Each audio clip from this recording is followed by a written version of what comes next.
इसके साथ साथ काफ़ी हद तक इस चीज़ को मज़ीद और ज़्यादा हवा देता हुआ नज़र आएगा, ना सिर्फ मंथ ऑफ अक्टूबर बल्कि मंथ ऑफ नवंबर में इनको काफ़ी हद तक केसेस से रिलीफ मिलता हुआ नज़र आता है। और ये पॉसिबिलिटीज़ भी हैं कि ये वापस अपने पार्टी वर्कर्स के दरमियान में मौजूद हो। और ये सीज़न तब तक रहेगा जबकि पाकिस्तान में हलाल शय की जो बंदिश है ये ख़त्म नहीं हो जाती। और मंगल के दिन पाकिस्तान की मैं समझता हूँ कि कुछ साजिश करके ये बंदिश लगवाई गई है। बिस्मिल्लाहिर्रहमानिर्रहीम। सलाम पाकिस्तान के साथ नाजरीन, मैं हूं आपका होस्ट अब्दुल कदीर। नाजरीन, हमारे साथ मौजूद हैं मुसव्वर ज़ंजानी साहब। ज़ंजानी रूहानी सिलसिले से ताल्लुक़ है, एस्ट्रोलॉजर हैं। आज इनसे कुछ मैंने बात करनी है जी, मुल्की सियासी सूरत हाल और जैसे ये एहतजाज हो रहा है PTI की तरफ से और हुकूमत की तरफ से उसको रोकने की कोशिश भी की जा रही है। इस एहतजाज का मुस्तकबिल क्या है और ख़ान साहब का मुस्तकबिल क्या है, इस हवाले से भी बात करेंगे। और जमात PTI इसका क्या मुस्तकबिल है और हुकूमत के मुस्तकबिल के हवाले से भी बात करेंगे कि मुस्तकबिल हुकूमत का क्या है। ज़ंजानी साहब से भी बात करते हैं। अस्सलाम वालेकुम सर। वालेकुम अस्सलाम सर, कैसे हैं? करम अल्लाह का शुक्र, आप खैरियत से हैं? सर अल्हम्दुलिल्लाह। सर, PTI वाले सड़कों पे आ गए हैं, शदीद किस्म की शेलिंग, मुल्की हालात जो सा है बहुत ज़्यादा क्या कहते हैं अनरेस्ट की तरफ है। और बिल्कुल लोग जो हैं उनको कतई तौर पे इससे तो फ़र्क नहीं पड़ता कि गवर्नमेंट में कौन है, उन्हें तो इससे फ़र्क पड़ता है कि उनको कितना रिलीफ मिल रहा है किस चीज़ में। तो इसमें हम लोग अगर पॉलिटिकली तौर के ऊपर सिनेरियो देखें ना, तो अभी रिसेंटली आपको याद होगा कि हम लोग जब प्रोग्राम कर रहे थे लास्ट टाइम, तो मैंने आपको बताया था कि मंथ ऑफ अक्टूबर के स्टार्ट में एक तो आखिरी ग्रहण आ रहा है। और वो ग्रहण पाकिस्तान के जायचे में देखें तो वह अवाम के घर में लग रहा था, तो अवाम को कहीं ना कहीं से परेशानी तो आनी थी। तो इसी का सिलसिला तनाजुर जो है ये चल रहा है। अब इसी ग्रहण के मज़ीद और असरात अगर हम लोग देखें, क्योंकि पाकिस्तान के जायचा में जो पाकिस्तान का पहला जायचा है 1947 सूरज ग्रहण की बात कर रहे हैं, सूरज ग्रहण जो कि अभी गुजरा 2 अक्टूबर को। 2 अक्टूबर। और पाकिस्तान का अगर बुनियादी जायचा देखें जो कि 1947 का है, 1947 का, इस जायचे में देखा जाए तो ताले लगन क्योंकि एरीज आता है, लेकिन उसके बाद का जो मज़ीद इसका चेंज होने वाला जायचा है हालात और वक्त के साथ, उसके अकॉर्डिंगली असेंडेंट जो है वो टॉरस आ जाता है। इसके अकॉर्डिंगली अगर हम लोग देखें तो एक तो मंथ ऑफ अक्टूबर में टॉरस अपना हाउस चेंज करेगा और मिड ऑफ अक्टूबर में हाउस चेंज करके ये आ जाएगा पाकिस्तान के जायचे के 7th हाउस में। इसके अलावा अगर हम लोग देखें तो मरकरी, जो कि मरकरी अपनी ऑलरेडी एग्जॉल्टेड हाउस में चल रहा था, गो कि वहाँ पे वो डेबिलिटेटेड भी था, इतने को फ़वाइद या बेनिफिट नहीं दिला सका, लेकिन मरकरी की भी मिड ऑफ अक्टूबर में पोजीशन चेंज होनी है और पाकिस्तान के चार्ट में वो एंटर हो जाएगा 6th हाउस में, क्योंकि पाकिस्तान के फाइनेंस का मालिक है, मईशत का मालिक है 2nd हाउस का। और इसके साथ साथ अगर हम लोग देखें तो सबसे जो मेजर प्लानिटरी पोजीशन चेंज होने जा रही है वो जाके होगी 20 और 21 अक्टूबर को। वो पोजीशन होगी पाकिस्तान के चार्ट में मार्स की। मार्स चला जाएगा अपने डेबिलिटेटेड हाउस में।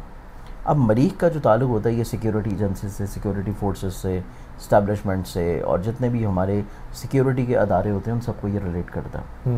इसके साथ साथ मरीख का ताल्लुक जो है इंडिविजुअली तौर के ऊपर चार्ट्स में देखा जाए या वैसे आवाम के चार्ट में देखा जाए तो हिम्मत, हौसले, करज को इंडिकेट करता है। इस एतबार से मार्स की कमज़ोर पोजीशन और मार्स की बढ़ने वाली स्क्वायर की नज़र मरकरी के साथ, इसके साथ साथ काफ़ी हद तक इस चीज़ को मज़ीद और ज़्यादा हवा देता हुआ नज़र आएगा, ना सिर्फ मंथ ऑफ अक्टूबर बल्कि मंथ ऑफ नवंबर में भी। मंथ ऑफ अक्टूबर और मंथ ऑफ नवंबर में जब तक मार्च की पोजीशन डेबिलिटेटेड हाउस में रहेगी, कहीं ना कहीं पे मुल्की फ़ज़ा में आपको अनरेस्ट मिलेगा। और ये जो एहतजाजी वाला मामला है कि अभी एहतजाज चल रहा है, इस्लामाबाद में हुआ, लाहौर में हुआ, ये सिलसिला भी बढ़ेगा। ये सिलसिला जो है ये कतई तौर पर रुकने वाला नहीं है। ये मज़ीद को 1.5 महीना ये सिलसिला चलेगा। ये एहतजाज इसी तरह एहतजाज ऑन एंड ऑफ चलेंगे। अच्छा, ठीक है। इसमें शिद्दत कभी तेज़ होगी, कभी कम होगी, और इसमें मज़ीद कोई दूसरी जो अपोजिशन की पार्टीज़ हैं वो भी मज़ीद इसमें अपना हिस्सा डालती नज़र आएंगी। ठीक है। ये सिर्फ एक मखसूस किसी एक पार्टी का एहतजाज नहीं होगा, यानी कि अवाम का रद्द-ए-अमल लगातार, ये अवाम का रद्द-ए-अमल लगातार रहेगा, चाहे वो किसी भी प्लेटफॉर्म के ऊपर आपको देखने को मिले। और वो रद्द-ए-अमल जो है ऑब्वियसली अपोजिशन पार्टियों की सूरत में आपको सड़कों पर ज़्यादा प्रोमिनेंट नज़र आएगा, लेकिन उसमें अवामी जज्बात जो हैं वो भरपूर तौर पे अक्कासी करेंगे। अच्छा। तो ये मुल्की फ़ज़ा में जो 1.5 महीना है ये काफ़ी हद तक निस्बतन ऑन एंड ऑफ किसी न किसी तौर के ऊपर अनरेस्ट को इंडिकेट करेगा। इसके अलावा अगर हम लोग देख लें PTI का मुस्तकबिल, PTI का मुस्तकबिल देखा जाए तो PTI का अपना इंडिविजुअली तौर के ऊपर जो चार्ट है, क्योंकि हर पार्टी का जो चार्ट होता है वो रूल करता है उसके बानी सदर के ऊपर। अब बानी सदर हम लोग देख लें तो उनका अपना चार्ट, और इसके अलावा PTI जब मार्ज़ वजूद में आई थी उसका अपना चार्ट। दोनों चार्ट्स को अगर हम लोग कैलकुलेट करें तो पीटीआई का दौर कतई तौर के ऊपर इतना ख़राब अभी भी नहीं है, लेकिन इसमें जो अच्छाई, बेहतरी, पॉजिटिविटी, स्ट्रेंथ और दोबारा से थोड़ा सा उनका कोई असर रसूख पॉलिटिक्स में आना, ये सिनेरियो जाके उनका बनेगा अगले साल आफ्टर मार्च। मार्च से पहले पहले किसी भी तौर के ऊपर आपको किसी भी तौर पे कुछ फेवर्स मिलती हुई नज़र नहीं आती, या उनकी पार्टी को बहुत ज़्यादा कुछ स्ट्रेंथनिंग अस्करी अदारों की तरफ से या दूसरी मामलात की तरफ से कतई तौर के ऊपर कुछ मिलता हुआ नज़र नहीं आता। फेवर नहीं मिल रही है, फेवर अभी फौरी तौर पे नहीं है। लेकिन अब पीटीआई एक इंडिविजुअली तौर पे जमात है, लेकिन जब उसके बानी का हम लोग जायचा देखते हैं इमरान खान साहब का, इमरान खान साहब के जायचे में लास्ट टाइम भी हम लोगों ने डिस्कस किया था कि उनके जायचे में जो उनके ख़राब दौर चल रहा था, वो ख़राब दौर इनका ख़त्म हो गया है मंथ ऑफ सितंबर के अख्ताम के साथ ही।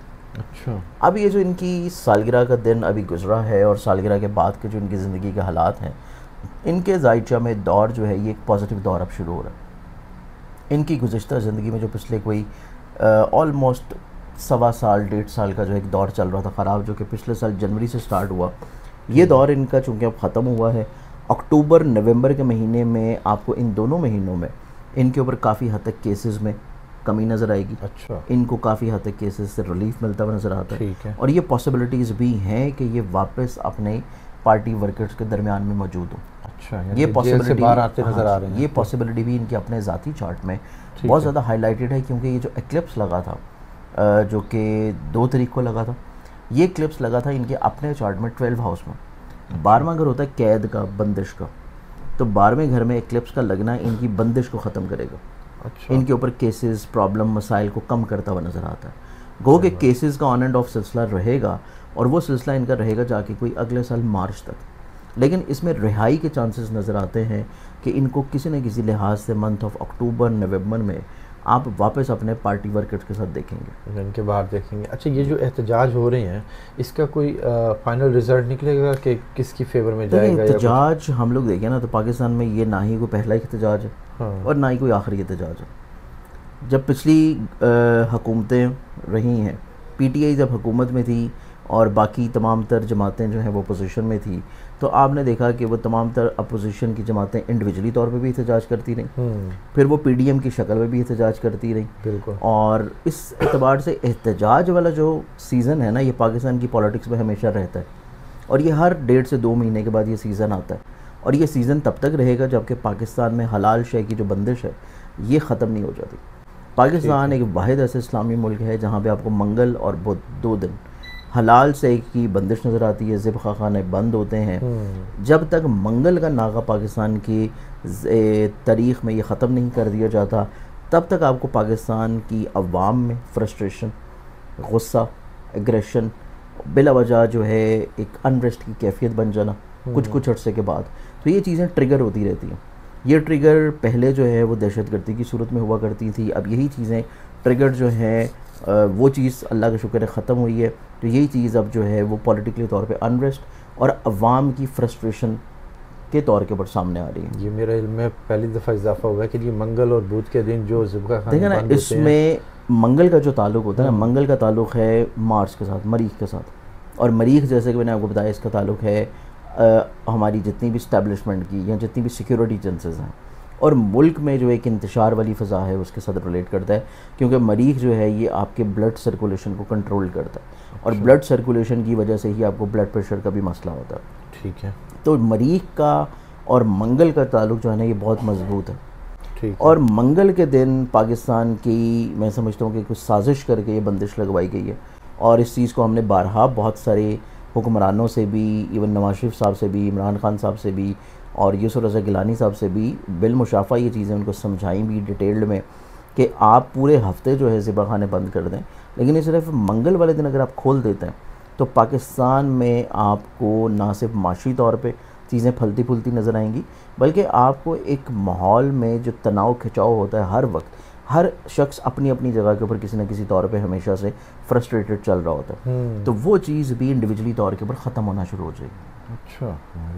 अच्छा सर, खान साहब अभी तो जेल में हैं जी। और खान साहब की कॉल पे ही अवाम बाहर आ रही है, तो ये आप देख रहे हैं अवाम अपने हक के लिए निकल रही है या ये खान साहब के जुनून, खान साहब की उसमें देखिए, खान निकल साहब रही का है? नो डाउट एक पर्सनालिटी जो है वो करिज्मेटिक पर्सनालिटी है, हमेशा से रही है, चाहे वो किसी भी फील्ड में हो। लेकिन अवाम जो है, अब वो जुनूनी कैफियत जो है ना अवाम की, किसी भी पॉलिटिकली तौर के ऊपर अवाम का वो स्टांस नहीं है, चाहे वो नून लीग हो, पीपल्स पार्टी हो, और उसमें JUI हो, या तरीके लबैक हो, या PTI हो। अवाम का कतई तौर के ऊपर अब जुनूनी तौर पे लगाओ किसी भी जमात के साथ नहीं है। अवाम को अपने राइट्स जो है ना, अपने हक के लिए अवाम अपने निकल, हक के लिए निकलती है। ठीक है। और अवाम को अगर आप चीज़ें सहूलियात फ़राहम करेंगे तो वो कोई भी गवर्नमेंट हो, अवाम उससे खुश रहेगी।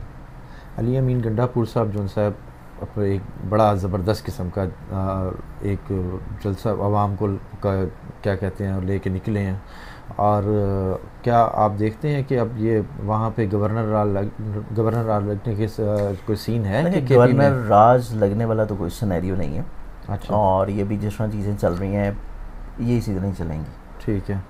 अगला जो साल आ रहा है ना 2025 का, 2025 के साल में जब कोविड आया था 2019 में, इसी तरह हर कुछ सालों के बाद 2019 में ये लास्ट टाइम प्लैनेट्स इकट्ठे हुए थे। अब 2019 के बाद ये प्लैनेट्स कोई तकरीबन 5 से 6 प्लैनेट्स इकट्ठे हो रहे हैं 2025 मार्च के महीने में, और वो पाकिस्तान के जायचे में इकट्ठे हो रहे हैं पार्लियामेंट के हाउस में। अब पार्लियामेंट के हाउस में इन तमाम तर प्लैनेट्स का इकट्ठा होना 2025 का जो सिनेरियो है वो इब्तदा से ही पाकिस्तान के पार्लियामेंट के स्टांस, पाकिस्तान के पार्लियामेंट के किसी भी तौर के ऊपर चलने को जो है वो इतना ज़्यादा पॉजिटिव पुश देता हुआ नज़र नहीं आता।